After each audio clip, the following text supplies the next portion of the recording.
Huwag niyo na po kaming hanapin sa mga presinto sapagkat ang inyong mga pulis ay nasa inyo ng mga telepono. Dial 911, darating ang inyong mga pulis sa loob ng 5 minuto. Lingkod sa bawat Pilipino at magbibigay ng tamang impormasyon para sa tahimik at maayos na Pilipinas. Police News Network, alagad ng batas, tagapagtaguyod ng balitang pulis, sandigan ng mamamayan, patnubay ng katotohanan. La Campo Crame, maghahatid ng pinakahuling kaganapan at nagbabagang balita. Ito ang PNN Police News Network. At ngayon, ang inyong mga tagapagbalita. Magandang araw, bagong Pilipinas. Ako ang inyong alagad ng batas, tagataguyod ng balitang pulis. Ako po si Patrolwoman Clarice Miraflor. Maghahatid sa inyo ng tamang balita, kwento ng pulis at serbisyo para sa mamamayan. At ito ang PNP News Online. Ang pangunahing balita ng Police News Network, alagad ng batas, tagataguyod ng balitang pulis.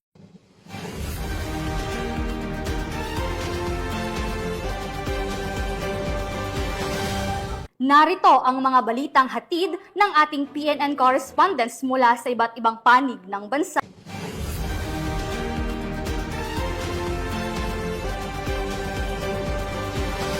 Walang takas ang isang street-level individual matapos itong maaresto sa ikinasang buy-bust operation sa Davao Occidental. Nakatutok dyan si Patrolwoman Queenie Babe Arindain. Arestadong isang street-level individual sa patunay kinasang drug buy-bust operation sa barangay San Isidro, Santa Maria, Davao Occidental nito lamang ika-20 ng Agosto taong kasalukuyan. Kinilala ni Police Captain John Ray Juan L. Abadia, officer in charge ng Santa Maria Police Station na suspect na si Arias Julie, 31 taong gulang, may asawa na pawang residente ng Igacos, Davao del Norte. Ayon kay Police Captain Abadia, narasto ang suspect sa pipagtulungan ng mga personahe ng Santa Maria Police Station, 1st Davao Occidental Provincial Mobile Force Company, Provincial Drug Enforcement Unit, Davao Occidental Provincial Intelligence Unit, katuwang ang Philippine Drug Enforcement Agency 11. Dagdag pa ni Police Captain Abadia, na-recover na sa suspect ang 3.2 grams ng ininalang shabu, isang Android cellular phone, isang unit ng motorsiklo at buy-bust money na ginamit sa operasyon. Kasalukuyang nasa kustodiya ang suspect upang dumaan sa tamang disposisyon at maharap sa kasong paglabag sa RA 9165 o ang Comprehensive Dangerous Drugs Act of 2002. Samantala, ang laban kontra kriminalidad ay patuloy na pinapaigting ng Police Regional Office 11 sa pamumuno ni Acting Regional Director, Police Brigadier General Joseph R. Ergiles, alinsunod sa kampanya ng Bagong Pilipinas na panatilihin ang kapayapaan at kayusan tungo sa pagsulong ng bansa. Mula dito sa Police Regional Office 11, ako yung PNN Correspondent Patrolwoman Queenie Babes Arindain, alagad ng batas, tagataguyod ng balitang pulis. Kulungan ang kinahantungan ng isang mangingisda matapos maaresto ng mga otoridad sa Oslob, Cebu dahil sa kinaharap nitong 3 counts ng acts of lasciviousness. Magbabalita dyan, Patrolwoman Judith Nicanor. Naaresto ng kapulisan ng Oslob ang isang mangingisda na may kasong 3 counts ng acts of lasciviousness matapos itong maaresto sa Purok Nazareno, Barangay Daan, Lungsod, Oslob, Cebu nito lamang nakaraan. Kinilala ni Police Major Jude Librando Sebrero, Chief of Police ng Oslob Municipal Police Station, Cebu Police Provincial Office, ang suspect na si alias Loloy, 51 anyos na residente ng nabanggit na lugar. Bandang alas 12:30 ng tanghali nang maaresto ng kapulisan ng suspect sa bisa ng warrant of arrest para sa kasong acts of lasciviousness sa ilalim ng Article 366 na Revised Penal Code na kaugnay sa Section 5 ng Republic Act 7610 o Special Protection of Children Against Child Abuse, Exploitation, Discrimination Act na inisyo ni Honorable Christian Alexander A. Hubuco, presiding judge ng RTC Branch 62, Oslob, Cebu na may 180,000 na rekomendadong piyansa bawat kaso. Samantala, kasulukuyang nasa kustudiya ng Oslob MPS ang sospek para sa dokumentasyon at tamang disposisyon. We are reminding everyone, there is no excuse, no justification for violating the dignity of a child. The law is firm and clear. Those who commit acts of lasciviousness against minors will be held accountable to the fullest extent. But beyond legal punishment, we as a society must unite in creating safe spaces for our children in our homes, schools, and communities. Let us be vigilant. Let us protect the most vulnerable. And together, let us build a community where children grow free from fear, abuse, and exploitation. Ang kapulisan ng Oslob ay walang tigil sa pagsasagawa at pagpapaigting ng kampanya laban sa anumang uri ng kriminalidad upang masiguro ang kaayusan sa kanilang nasasakupan dahil sa bagong Pilipinas, ang gusto ng pulis, ligtas ka. Mula dito sa Central Visayas, ako yung Police News Network Correspondent, Patrolwoman Judith Nicanor, alagad ng batas, tagataguyod ng Balitang Pulis. Maraming salamat, Patrolwoman Nicanor. Naghandog ng 4-year honors ang Police Regional Office 6 para kay Police Brigadier General Marcelo Dayag, Director ng PNP Training Service, sa kanyang pagbisita sa Iloilo City. Yan ang balitang hatid ni Patrolwoman Justin May Haliores.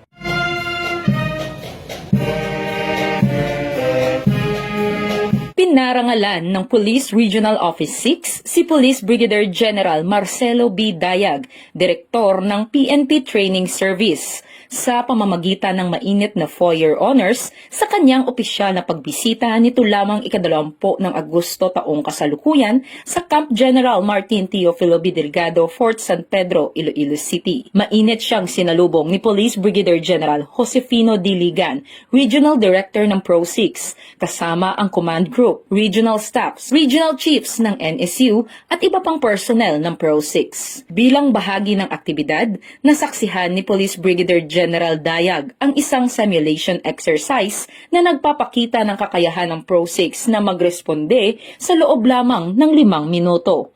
Binigyang diin naman ni Police Brigadier General Ligan ang kahalagahan ng Integrated Command and Control Center na nagsisilbing mahalagang pasilidad para sa real-time monitoring, situational awareness at operational coordination upang makamit ang layunin ng rehiyon na magkaroon ng 5-minute response time sa buong Western Visayas. Isa sa mga tampok ng pagbisita ay ang inspeksyon ni Police Brigadier General Dayag sa Firearm Simulator System na matatagpuan sa Pro 6 Multipurpose Building. Layunin nitong tiyaking na nanatiling maayos at maaasahan ang pasilidad upang higit pang mapaunlad ang kakayahan sa marksmanship, decision-making at operational readiness ng mga pulis sa rehiyon. Sa kanyang pagbisita, binigyang diin ni Police Brigadier General Dayag ang kahalagahan ng pagpapanatili ng makabagong pasilidad na gumagamit ng teknolohiya na nagsisilbing mahalagang bahagi sa pagpapalakas ng kakayahan at paghubog sa kasanayan ng kapulisan sa Western Visayas. Dahil sa bagong Pilipinas, ang gusto ng pulis, ligtas ka. Mula rito sa Police Regional Office 6, ako ang inyong PNN Correspondent Patrolwoman Justin May Haliores, alagad ng batas, tagataguyod ng Balitang Pulis. Maraming salamat, Patrolwoman Haliores. Huli ang isang suspect sa iligal na droga sa ikinasang joint buy-bust operation ng mga otoridad sa bayan ng Magdiwang, Romblon. Ang balita mula kay Patrolwoman Dara Falogme. Arestado ang isang hinihinalang tulak ng iligal na droga sa isinagawang joint buy-bust operation ng Philippine Drug Enforcement Agency at Magdiwang Municipal Police Station nito lamang Martes ng umaga, Agosto 19 sa Sitio Proper, Barangay Tampayan, Magdiwang, Romblon. Kinilalang suspect na si alias Buboy, 58 anyos, walang asawa, walang trabaho at residente ng Barangay Poblasyon, Magdiwang. Nahuli siya matapos magbenta ng isang sachet na hinihinalang shabu sa isang operatibang nagpanggap na buyer. Na-recover mula sa suspect ang siyam na heat-sealed plastic sachet na naglalaman ng hinihinalang shabu. Bukod sa mga sachet ng droga, nasamsam din ang 500 pesos marked money, isang maliit na metal box, isang basyo ng San Miguel sugar sachet, at isang itim na motorsiklo na umano'y ginamit ng suspect sa transaksyon. Ayon sa Magdiwang Municipal Police Station, dati nang nakulong si alias Buboy dahil sa kasong may kaugnayan sa iligal na droga at muling bumalik sa naturang gawain matapos makalaya. Halos isang buwan umano nilang minamanmanan ang galaw ng suspect bago isinagawa ang operasyon. Kasalukuyang nasa kustudiya na ng Magdiwang Municipal Police Station ang suspect at naharap sa mga kasong paglabag sa Section 5 at 11 ng Republic Act 9165 o ang Comprehensive Dangerous Drugs Act of 2002. Mula dito sa Calapan City, Oriental, Mindoro, ako ang inyong PNN correspondent, Patrolwoman Dara Falogmi, alagad ng batas, tagataguyod ng balitang pulis.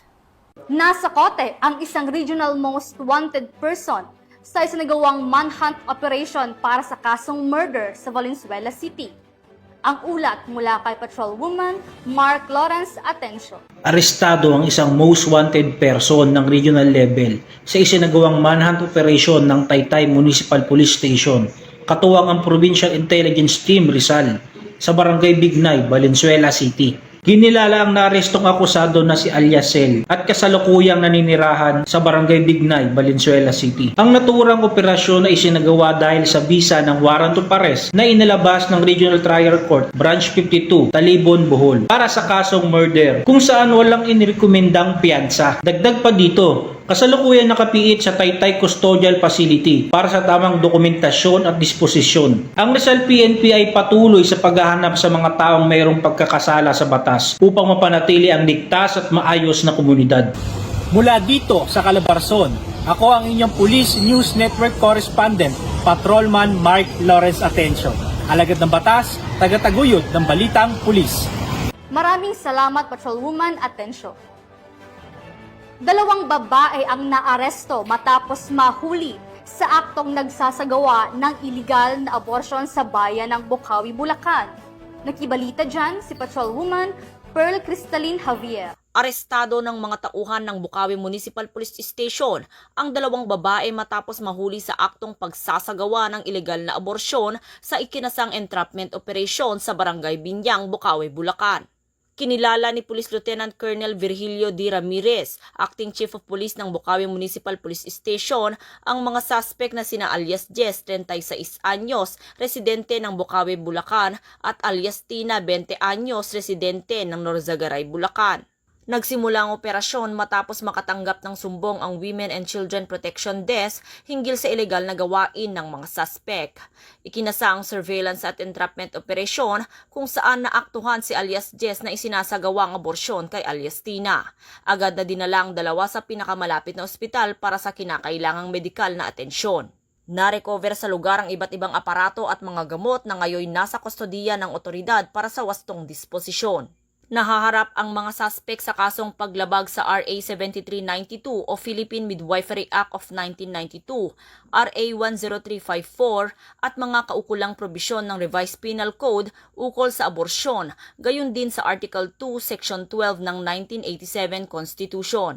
Tinitiyak ni Police Colonel Angel L. Garciliano, Provincial Director ng Bulacan Police Provincial Office, na patuloy na paiigtingin ng kapulisan ang kampanya laban sa lahat ng uri ng ilegal na aktibidad upang masiguro ang kapakanan, kaayusan at kaligtasan ng bawat mamamayan sa lalawigan. Mula dito sa Camp General Alejo S. Santos, ako ang inyong PNN correspondent, Patrolwoman Pearl Crystalline Javier, alagad ng batas, tagataguyod ng balitang pulis. Pinangunahan ni Police Brigadier General Jason D. Guzman, Regional Director ng Police Regional Office Bangsamoro Autonomous Region, ang groundbreaking ceremony para sa itinatayong bagong gusali ng Birara Municipal Police Station. Patrolwoman Judy Ann Alibo sa report. Pinangunahan ni Police Brigadier General Jason C. D. Guzman, Regional Director ng Police Regional Office Bangsamoro Autonomous Region, ang groundbreaking ceremony sa itatayong bagong Municipal Police Station ng Barira sa Barangay Lipawan, Barira, Maguindanao del Norte. Nito lamang ika-19 ng Agosto taong kasalukuyan.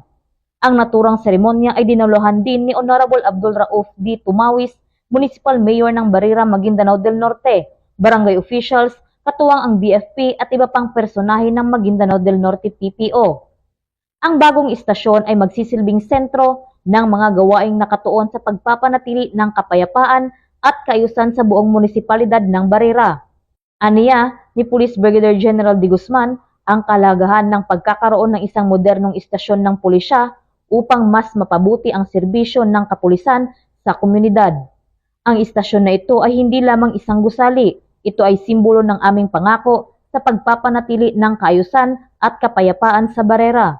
Layunin ng Philippine National Police sa pamamagitan ng inisyatibang ito na tiyakin ang maayos at dekalidad na pagbibigay ng serbisyong publiko, isulong ang epektibong pagpapatupad ng batas at mapalakas ang tiwala ng mga mamamayan ng Barera sa kanilang kapulisan. Mula rito sa riyon ng Bangsamoro, ako ang inyong PNN correspondent, Patrolwoman Judy Ann Alibo, alagad ng batas, tagataguyod ng Balitang Pulis. Hindi na nakapalagpa ang nakatalang top 6 provincial high-value target matapos itong madakip sa isinagawang search warrant operation sa Agoo, La Union. Narito ang report ni Police Corporal Joanna Marie de los Santos. Arestado ng mga operatiba ng pulisya at PDEA ang isang provincial high-value target sa illegal na droga matapos ang matagumpay na pagpapatupad ng search warrant nitong Miyerkules ng umaga, Agosto 20, 2025 sa Barangay San Vicente, Agoo, La Union. Kinilala ang suspect na si alias Tulang, 43 anyos, residente ng Barangay San Vicente Sur, Agoo, La Union. Siya ay kabilang sa listahan ng top 6 provincial priority target at matagal nang minamanmanan dahil sa umano'y pagkakasangkot sa bentahan ng iligal na droga. Sa bisa ng search warrant number 2025-17 na inilabas ng RTC Branch 32 sa Agoo, sinalakay ng pinagsanib na puwersa ng Regional Police Drug Enforcement Unit 1, PDEA La Union Provincial Office at iba pang unit ng Police Regional Office 1 ang tahanan ng suspect. Na-recover sa operasyon ang humigit kumulang 30 gramo ng hinihinalang shabu na nagkakahalaga ng tinatayang 150,000 piso, isang caliber 38 revolver na may mga bala, iba't ibang drug paraphernalia at mga gamit sa pagtitimbang ng droga. Ang pisikal na inventaryo at pagmamarka ng mga ebidensya ay isinagawa sa mismong lugar ng operasyon sa harap ng mga kinatawan ng media, National Prosecution Service at lokal na opisyal ng barangay. Matapos ang operasyon, dinala ang suspect sa La Union Medical Center para sa medico-legal na eksaminasyon at kalaunan ay sa Agoo Municipal Police Station para sa pansamantalang pagkakakulong. Kasong paglabag sa RA 9165 o Comprehensive Dangerous Drugs Act of 2002 at RA 10591 o Comprehensive Firearms and Ammunition Regulation Act ang kakaharapin ng suspect.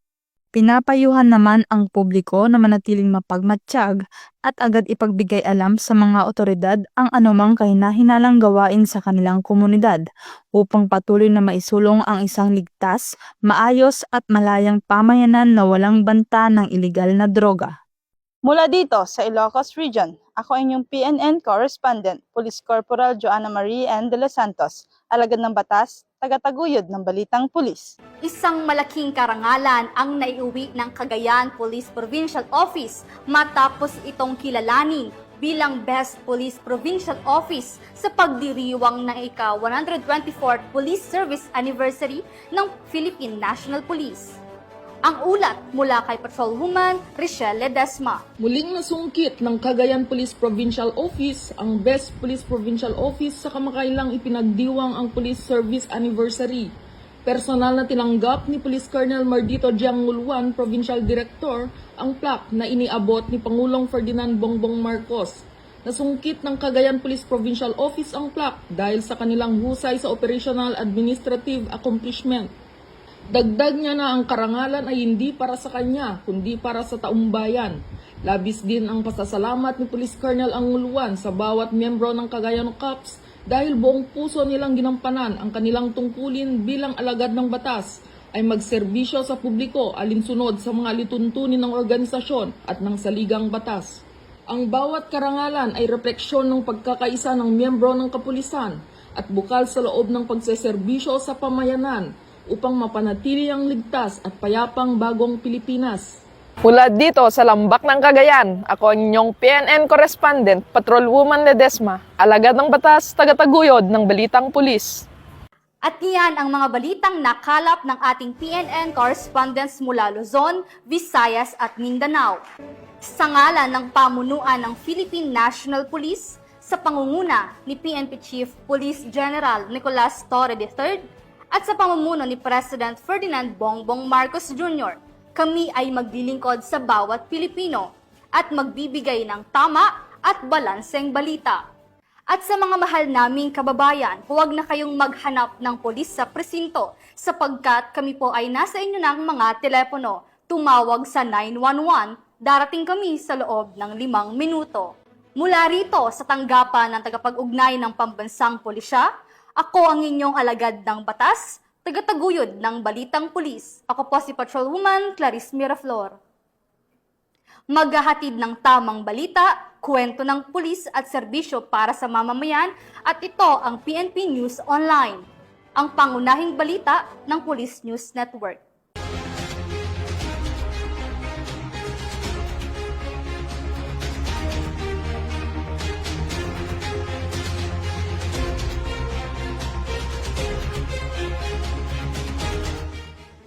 Police News Network, alagad ng batas, tagapagtaguyod ng balitang pulis.